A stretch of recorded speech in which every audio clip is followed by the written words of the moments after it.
And welcome back to the Murdy Creative Co podcast. I'm your host, Colin Murdy, and today's topic is almost $100,000 mistake. But first, I want to say thank you to everyone who supported the company so far. If you haven't got a chance, go check us out on the web at murdycreative.co. That's M-U-R-D-Y creative.co. Or you can check us out on Facebook and Instagram by searching at murdycreative.co to see the best of our product shots. Follow us to keep up to date with our daily photos and be the first one to know about new product launches. You can also use the subscribe button at the bottom of our website to be included in all of our new product announcements. Be sure to check out our laser engraving, personalization options, and exclusive colors on our website, or you can get a blank one on Amazon Prime. All right, so you know what they say, the bigger you get, the bigger the mistakes get. And for those of you who have been following along, I did a podcast, it was about springtime of this year, I think, or maybe it was even earlier than that, called My $10,000 Mistake.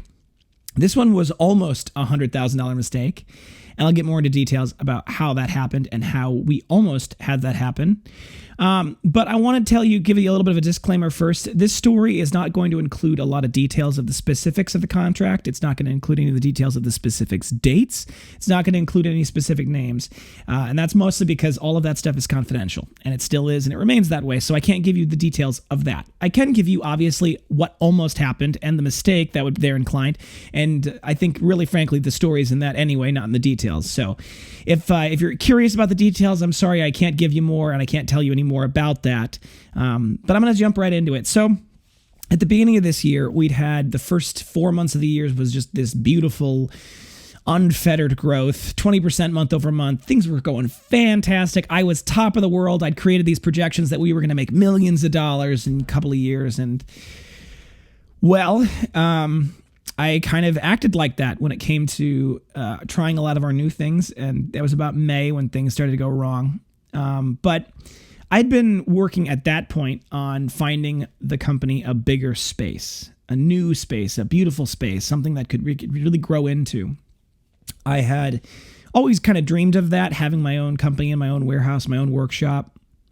And the space we're currently in, I love. I mean, it's a great space, but it's not really that big, and it isn't suited for us to be a big company at this point. And so I'd been working on looking at spaces, and I had a friend of mine who was a commercial real estate broker and a great one at that. And I think, he was pretty green, fresh out of college, and I was very, very green, having no experience in this market.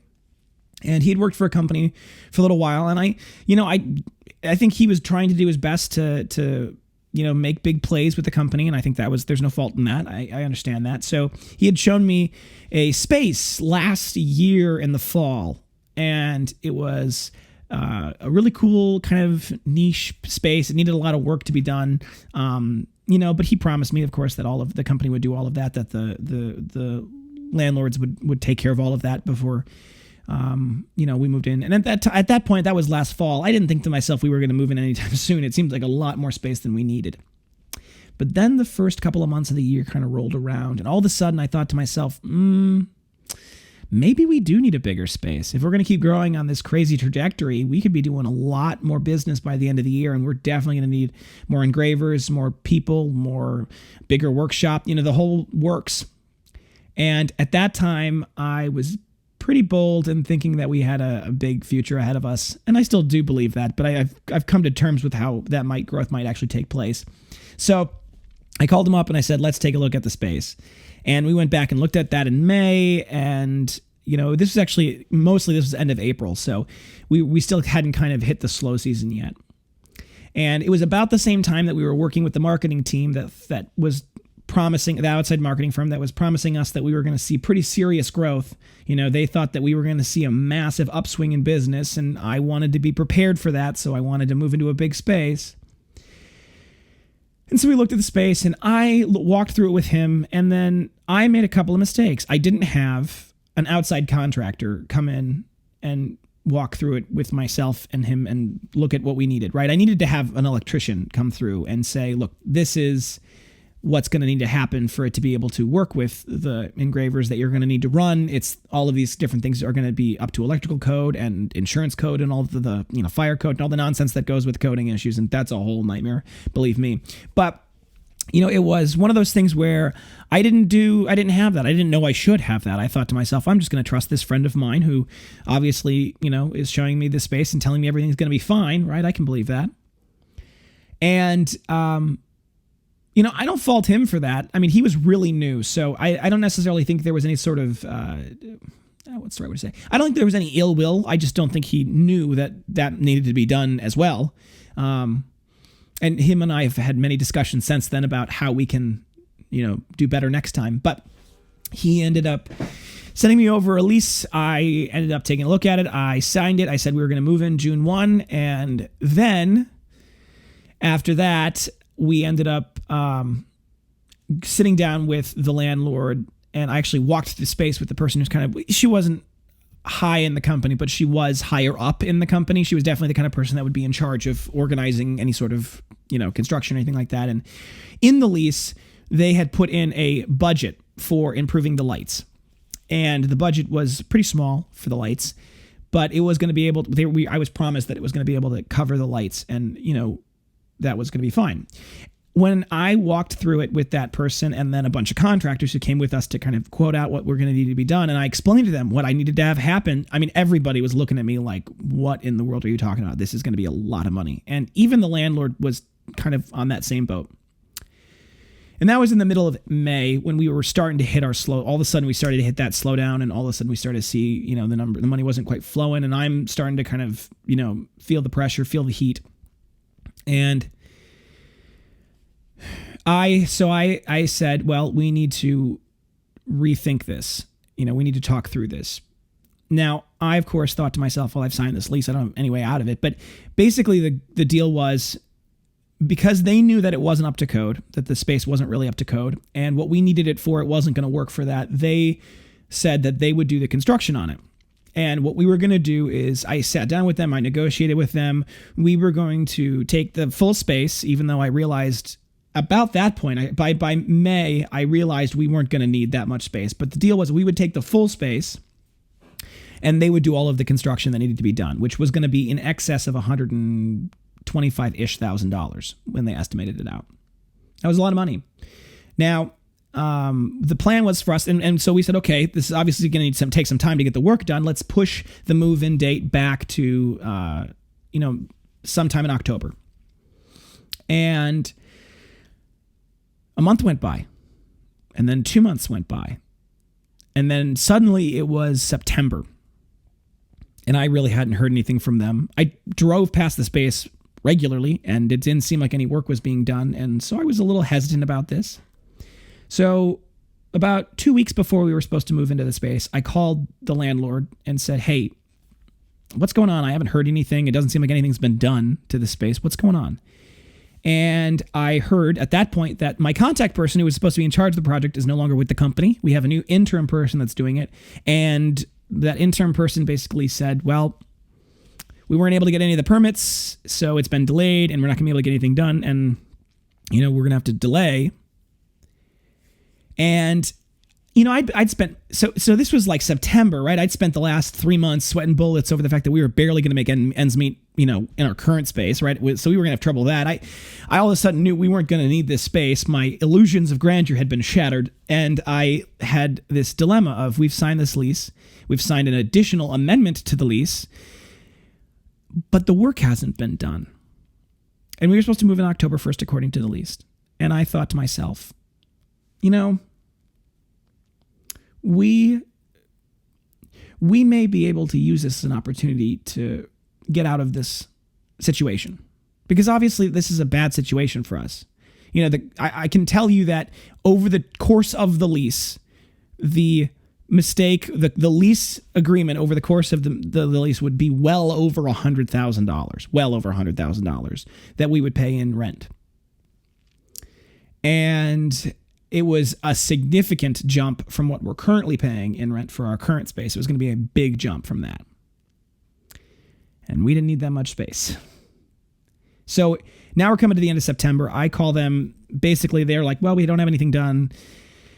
And I'm sitting there going, well, we need to move in October because we've got, there's weather, we've got, leather, we've got equipment. Obviously, we're moving into our busy season. It's obviously we can't have days and days not being able to produce, during our busy season. That's a very expensive problem to have. So, you guys have to be able to, you either have to hold up to the original agreement and we have to be able to move in on this day, or we don't want the space. And we went through a couple more rounds of negotiating, and we couldn't come to an agreement. And so we terminated the lease. We went through the proper procedures. I sent them notification when the date passed and we weren't able to move in. That was a material breach. And we agreed at the end of the month. We signed all the paperwork and it ended it completely. Now, was it a God thing that we were able to get out of it? Absolutely. Oh man, that would have been a terrible problem to have. Was the mistake because of my ego? 100%. It was me wanting the vanity of saying I own my own warehouse. I've got my own space. I've got my own place, right? I wanted that so bad. I still do, but I want my company to succeed more than I want that, right? If I've got this beautiful space and we go out of business in 6 months, that's not a success, right? The goal for us, as always, and is always the case, is to have something that means something and goes on for generations, for decades at the very least, right? So my warning to all of you out there who are looking and staring down the barrel of what could be a very expensive situation, stand your ground.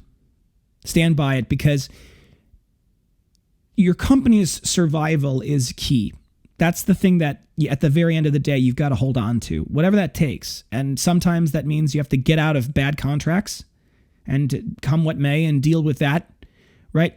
One thing I will say that is always helpful is if you have a contract that's killing your company, getting out of the contract through some means of settlement may be the best option, because at some level, the person you have the contract with, if it's killing your company, they don't want it to kill your company either. They want to, if they're decent people, they don't want it to kill your company either. They want you to continue to pay them. So if you're in a situation where you feel like you're tied into something that's not good, you got to figure out how to get out of it, because it's not worth, having the problems forever over. And you have to have the courage to do that, because it takes a lot of courage to stand up and say, this isn't going to work. It's very easy to just be quiet and say, we'll figure it out. It's very difficult to state, this isn't going to work. And you have to do that no matter what it is. And you have to keep doing that forever. And it's hard because, for all you know, that decision may not be moving, not holding, to a lease. Maybe that decision is, I've got to cut back on most of my product line because we can't afford to keep it all.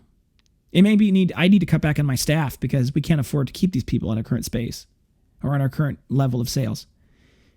It may need to be, I need to cut back on that vacation or this thing because we don't have the time to do it right now. And that's a sacrifice that is very, very real for entrepreneurs. It's part of the deal. It's part of the arrangement. It's what you sacrifice.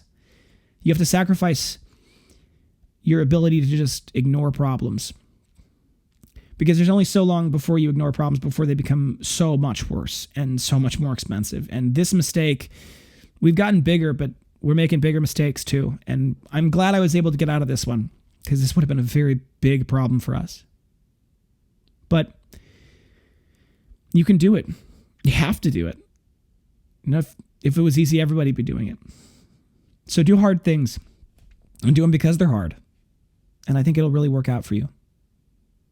And if you're staring down a huge mistake, find a solution and get out of it, because it's not worth killing your company over. All right, folks.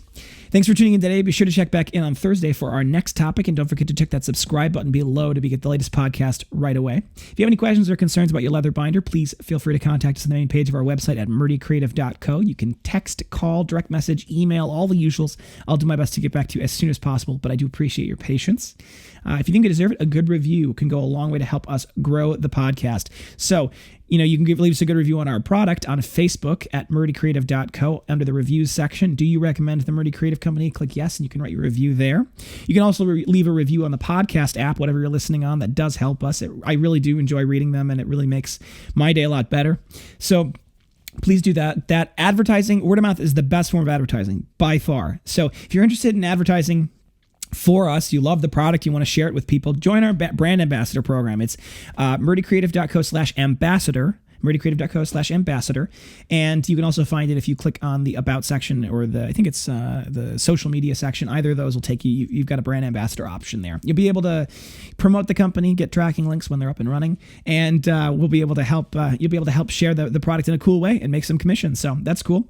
If you have any more podcast topics you want to hear more about, send them my way. I'm always happy to engage with our growing community, and I want to give you guys what you want. If you're looking for multiple binders for gifts, giveaways, menus, really any reason, ask about our bulk discounts available. It is a wonderful time of the year to do gifts for your corporate employees.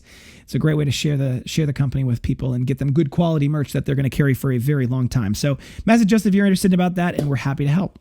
Thank you so much for tuning in. Have a great day, and goodbye.